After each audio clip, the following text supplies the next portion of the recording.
Hi, welcome to Kitchen Chats. I am Aimee Kandrac, your host, and today I have with me my friend Katie Trammel, who is an emergency department physician, and we are going to discuss crisis that requires hospitalization and all of the things that go around that. So thanks for joining me today, Katie. Happy to be here. I like to start by asking if you have a kitchen moment that you are willing to share with us. So I do, and I'm sure I have many more than this one, but this is the one that sticks out most in my mind. About 5 years ago, pretty similar timing actually to right now, we had something tragic happen to one of our mentors, and as Adam and I stood in the kitchen, I knew at that moment that we would be switching jobs.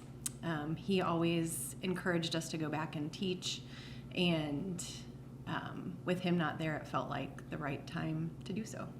And so that was the start of our journey into academic medicine, I guess.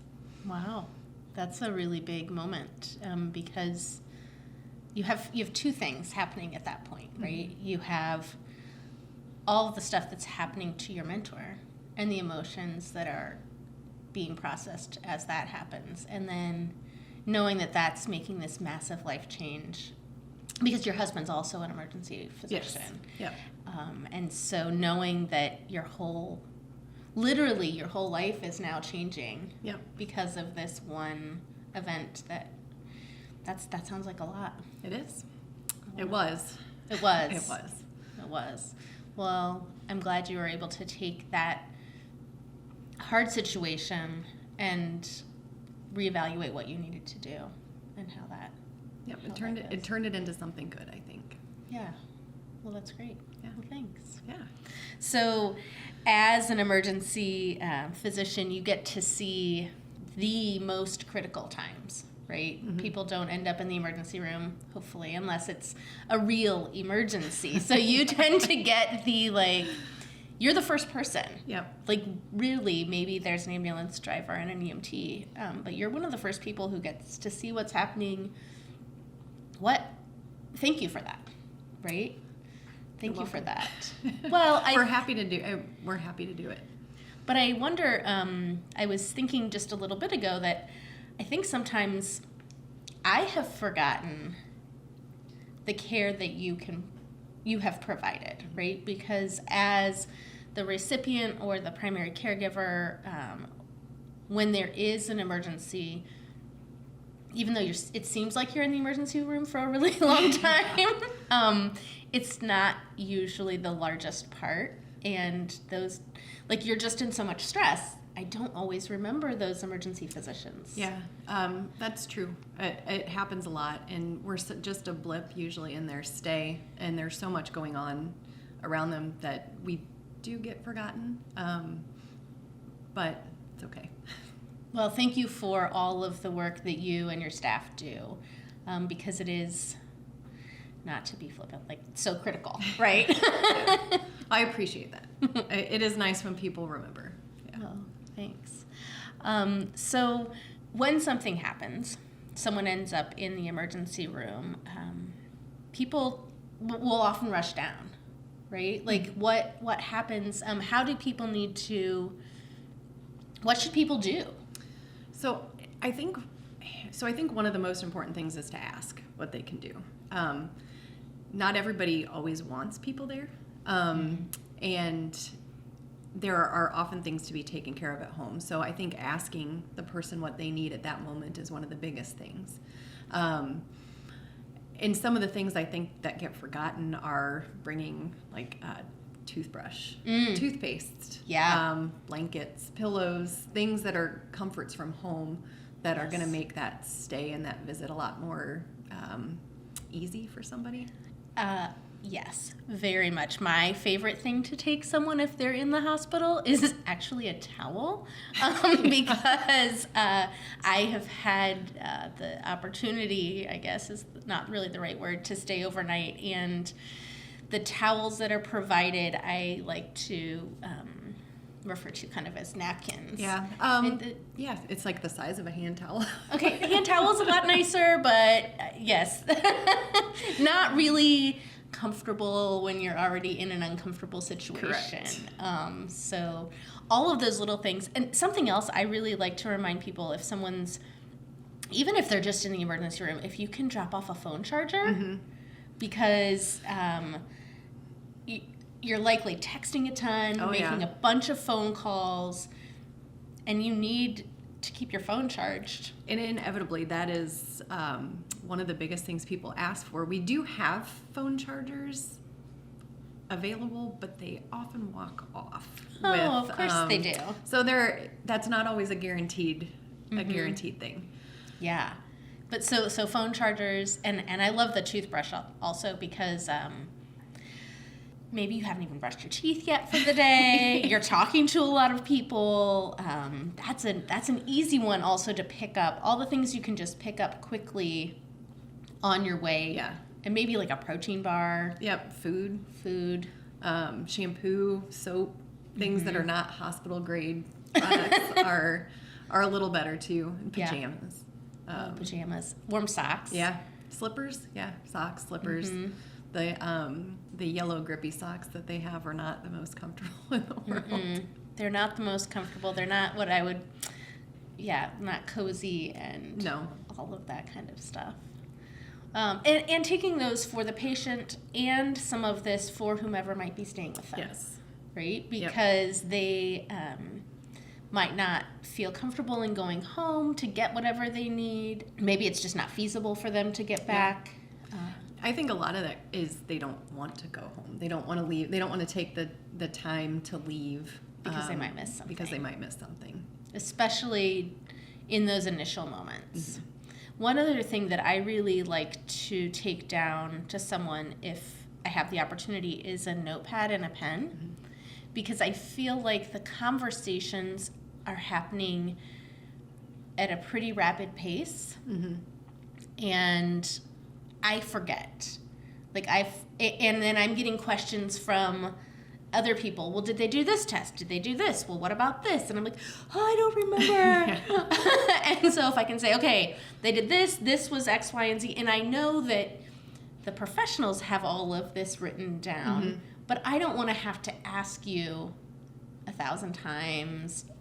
And again, what? Okay, wait, what about this? I know you just told me you did this test, but I forget what it really was. Yeah, and people forget things in the moment too. I mean, there's a lot going on. There's noises. There's people coming at you from every direction. So it's really easy to forget things. And so I think a notebook's a great idea.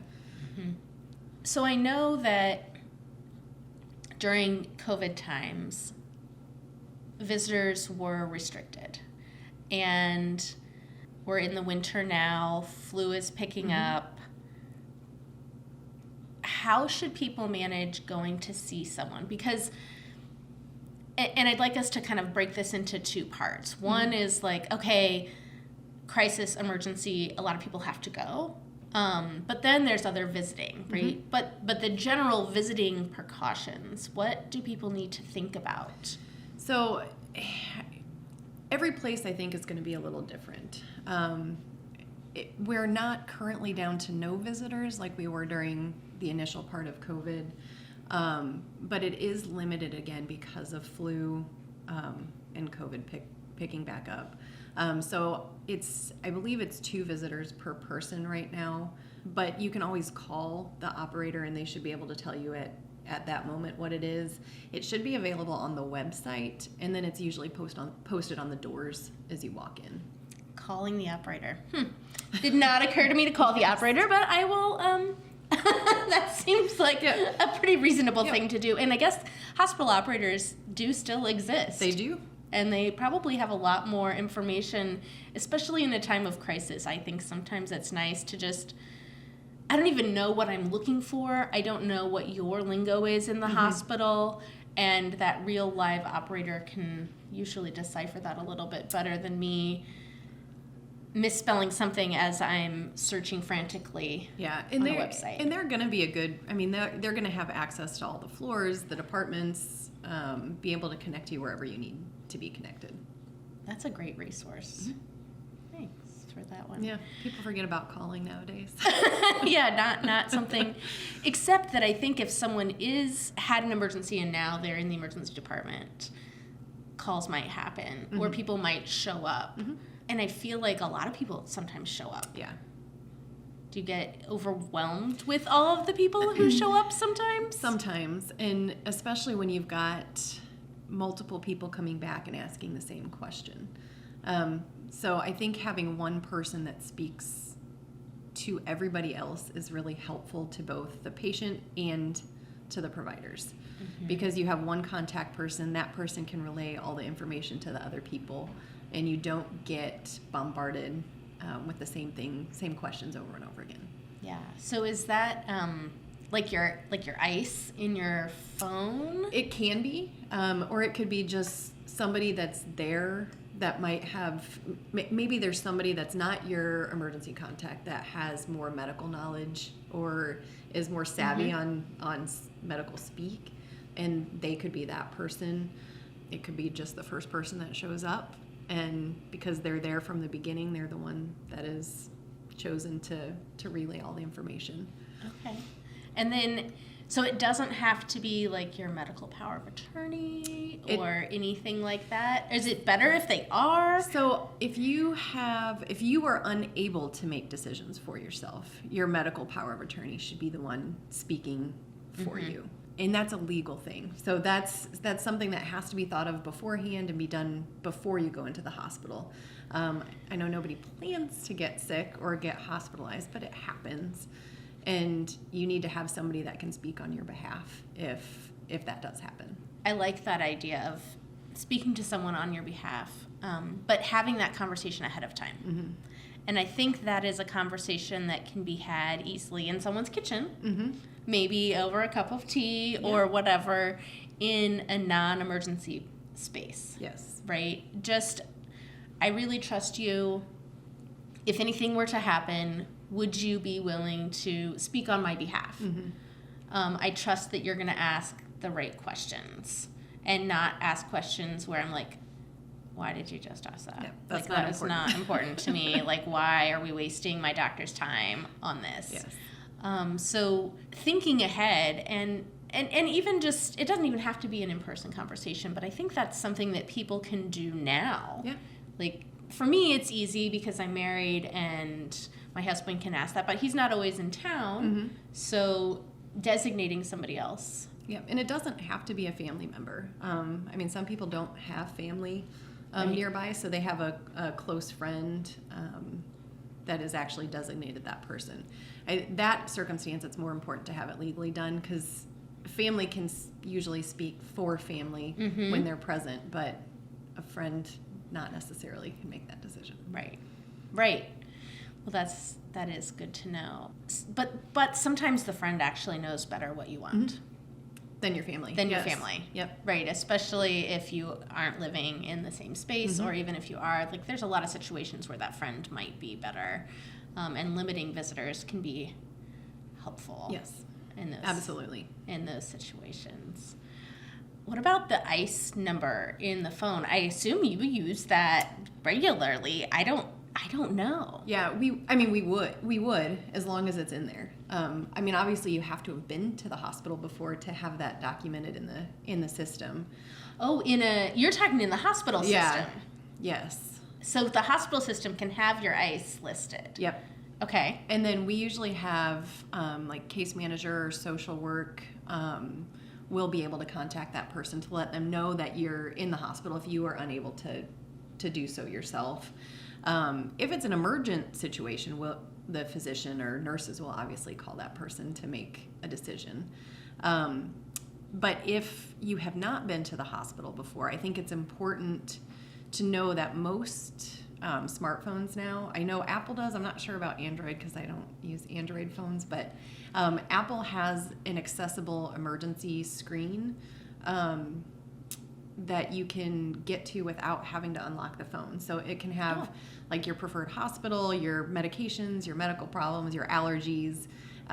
So if you arrive, most people have their phone on them at all times nowadays. Very true. Yeah. If you arrive to the hospital and you talk for whatever reason, people can access that and at least have some information to start with, and your emergency contact can be in there.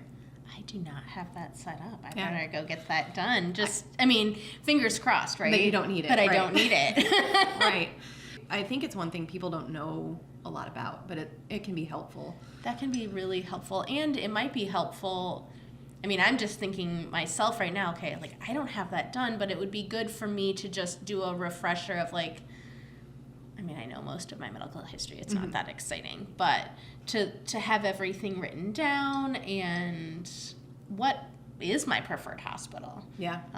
So having all of that in one spot can be really good also. Yeah, and allergies are important in that situation, because that can change what we do. So we don't want to make things worse. Yes, certainly. your latex allergy could be a real problem if you walk into any space in a hospital setting. Yeah. Wow. So you see the acute, like you've just come in, but a lot of times people stay longer. And what are things that people can do and think about? I know that often visitors will start to kind of trail off after they've been in for a few days, or what should people think about as far as the visiting after the emergency situation is taken care of? So I think it's important to continue to visit. Like, there's always a lot of people in that, like, that initial time. There's always a lot of help in that initial time. But then there's, a week, 2 weeks, sometimes a month that they're in there, and things kind of fizzle out after a while. I think people forget about that after time. And then there's coming home from the hospital too. Ooh, that is a really big one. That coming home, I find, is as the caregiver, well, and even as the patient, but it's really hard. Like, you kind of forget all of the amazing little things that happen when someone's in the hospital. Yeah. Because as soon as someone gets home, all of a sudden now I'm in charge of making sure the medicine gets taken on a regular basis. Oh, and I still have to cook. And I still have to do laundry. Yep. Oh, and you need help getting to the bathroom. Oh, and you can't even get the remote. Yep. All the little things that were taken care of by someone else while they were in the hospital can be really hard and overwhelming once you get home. Yep. And not everyone has someone at home to help them with this. Correct. Yeah. So that can be a lot. And so remembering that. Yeah, and sometimes they need more help after than they do during. Of course they do. Well, and that's one of the things that we like to talk about, because I think there are a lot of things friends, neighbors, loved ones can do, bringing them meals, walking the pets, all of that kind of stuff that can help alleviate the burden once you've come home. And those kinds of things, actually, I feel like pets are a thing that, especially when someone's in the hospital, people can help with a lot, because, again, caregiver doesn't necessarily have time, energy, want to leave. And they're not going to be able to give that pet the same kind of attention. Yeah, we find that as actually a big barrier sometimes to people getting admitted. They are... nobody expects to go to the hospital. Nobody plans to have an emergency where they need to be admitted. But it happens. And there are so many things at home that need to be taken care of. And as a patient, they're sitting there like, oh my gosh, I have all these things that I need to do. I can't take care of myself right now. I have to do all of these things. And pets is a big thing or one of the big barriers. People are usually more than willing to pick up children and take care of humans, but pets are not always easy. But there are options available, and there's an organization called SOAR, which is Street Outreach Animal Rescue, I think is the last letter. I had no idea. That's fascinating. Yeah, it's and it's an organization that will find foster care for animals, or they even have they actually have a building that they'll bring pets into Wow. temporarily or even longer term for people that are hospitalized or have other reasons that they can't take care of their pets. Oh, that I'm gonna go look into that just because that sounds like a really amazing resource. It is. Because if somebody's going into the hospital, they kind of need to be there. They do. Right? Like, but I have heard a lot of times people are like, oh no, I don't want to go to the hospital. I don't want to do that. I don't need to be there. I can go home. Everything will be fine. Yeah. But if you're recommending someone stay in the hospital, They need to be there. they really need to be there. Like it's yeah, not something that is, well, we just want you to come and spend the night. It'll be really fun. Yeah, you'll get lots of rest. It'll be fun. You'll make all kinds of new friends. Well, you probably will make all kinds of new friends, but yeah, this is not a fun, let's do that. But I think that's an important reminder for friends and loved ones who sometimes say, oh, well, I can take care of you at home, or you don't need to be in the hospital. This is going to, you don't really need to be there. If you are recommending someone be in the hospital, they need to be there. Yeah, and friends and family should support that and help figure out what it is that's preventing them from being able to do it. Because you as you, doctor, are making the best recommendation for this patient's health. Me, friend, family, I need to figure out what barriers are there and help alleviate that kind of stress so that you, doctor, can take care of this patient Correct. in the very best way possible. Yeah. Yeah. But I think that often gets overlooked. It does. Yes, and there are lots of things that people don't think about. Bills, cleaning, laundry, normal household things, which people might have dropped and left to go to their emergency. Yeah. Well, and thinking about that as a friend also, like what other things might the family have left as well, right? So a lot of times people will say, oh my gosh, this emergency happened to one person, but their closest family, their friend, who is their primary voice, they also dropped everything. And so looking at, can I go over and turn off all the lights and make sure your house is locked and make sure that your pets are inside because you left in the middle of the day and they were outside, all of those little things. And bring you a toothbrush and and a phone charger and all and your a towel home comforts and all of your home comforts and your contact case and your glasses, all of those things. Yeah. So what other tips? Because you spend a lot of time in there. What other tips do you have for anyone? Not that they want to prepare for a crisis, but so that's why I think it's really important for us as the friends to be prepared, because we have a couple of extra beats to think after this has happened to say, okay, let me jump in and help fill those voids and gaps. So, I think, again, it comes down to asking too, like what can I do? What do you need me to do? What do you want me to do? And do those things. And sometimes people don't know. Yeah. So having a list of questions to prep and ask is helpful. Yes. And do things that you think you would want. Like, do the laundry, bring in the mail, make sure everything's clean and ready to go when they come home, so that they don't have to think about anything when they get there and they can just take care of themselves. Yes. I like what would you want done for you when you get home is a really great way. It's just a good mental framework as you're going in to ask that question. Buy groceries, have a fridge, have everything stocked, and so they don't have to think about anything for a while. Yes. And then follow up again in a few days. And say, hey, what can I do for you now? What can I do for you now? Yeah, I think that's really good.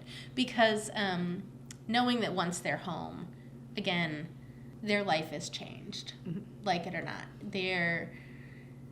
I feel like mobility, almost every crisis changes your mobility for a little bit of time, I Yeah. think. And not even crisis, like even just like almost any medical emergency changes your mobility. So walking through a house and saying, oh, can I clear a path to the bathroom for you?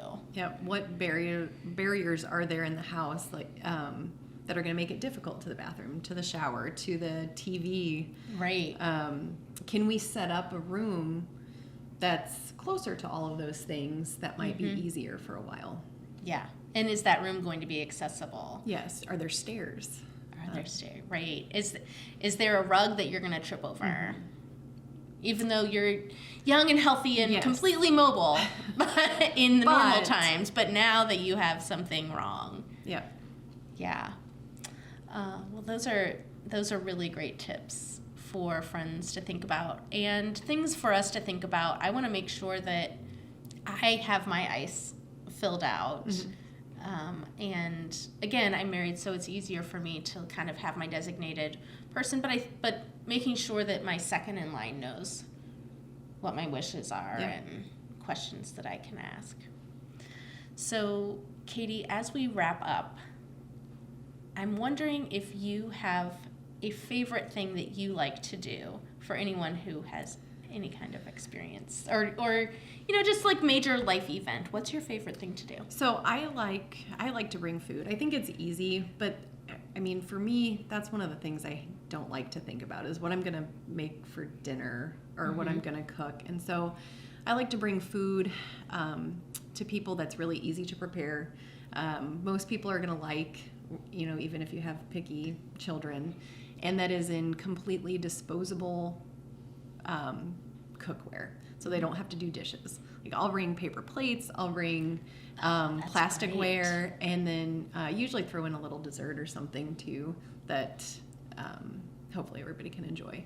I like the paper plates thing because then nobody has to be in charge of dishes. Correct. Right? You don't have any dishes left. Yes. That's great. And maybe a couple of extra fun napkins. Yeah. Yeah, depending on the season, they can be holiday ones. And Oh, yeah, that's a fun idea. That is not something that I usually do, and I think I might add that to my little goodie basket from now on. So our final question is, what is the best thing anyone has ever done for you? So I think my mom has done the best things for me over the years. Our youngest had to be hospitalized when he was an infant, and it was over Thanksgiving. And my mom drove up, picked up the other kids without question, and took them to her house until we knew more what was going on and how long we were going to be there. She also helped out after every kid. She would come stay for a few days and would make food so that we had plenty of meals, plenty of leftovers. She would do laundry without asking, make sure the kitchen was clean, come get the baby from me when she thought I needed more sleep and would let me sleep, all without question. I didn't have to ask her to do anything. Things didn't always end up in the right spot, but that's okay. After you have a baby, nothing ends up in the right spot, so it doesn't. But what a really nice gift that your mom was able to give you for doing that. Yeah. That sounds really special. And special time that she was able to have with your other kids at the same time when Yes. they were going through such an emotional time as well, right? Well, that's really nice. Well, Katie, thank you so much for joining Thank me you for today. having me. I really appreciate it. Yeah.